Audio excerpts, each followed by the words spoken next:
عارفين؟ تعالوا، الفرخه دي انا طبختها ليه؟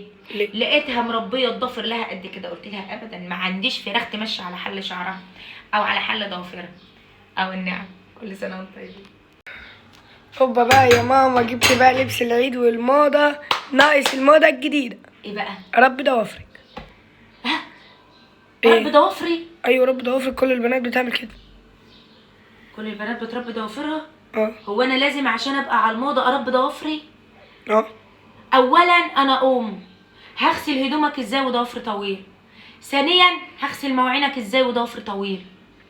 ثالثا الضوافر دي ماهيش موضه. انت عارف مين اللي اخترع الضوافر الطويله؟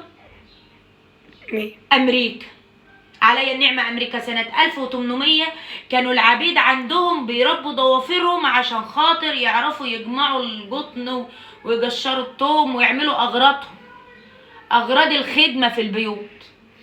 الضوافر الطويله دي كانت من اغراض الخدمه في البيوت، ملهاش علاقه بالموضه تماما، ملهاش علاقه بالموضه. ثم ان الرسول نهى عن اطاله الاظافر.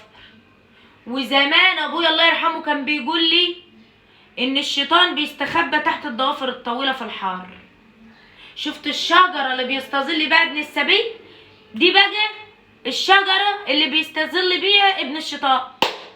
وانا بقى حامي على ابليس من النار ليه؟ ما يولع في نار جهنم.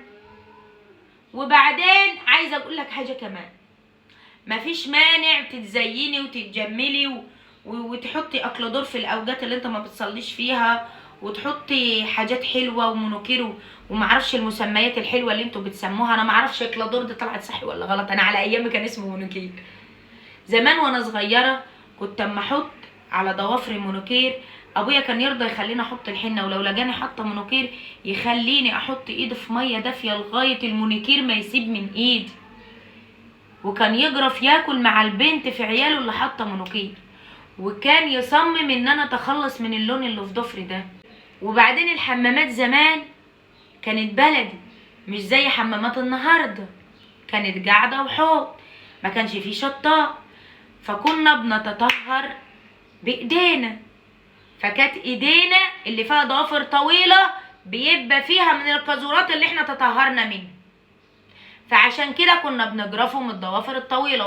وعايزه اقول لكم ان تاني مره ان الضوافر الطويله والمخالب الكبيره دي صفه من صفات العبيد، زي ما هو اللبس العري صفه من صفات العبيد برضه.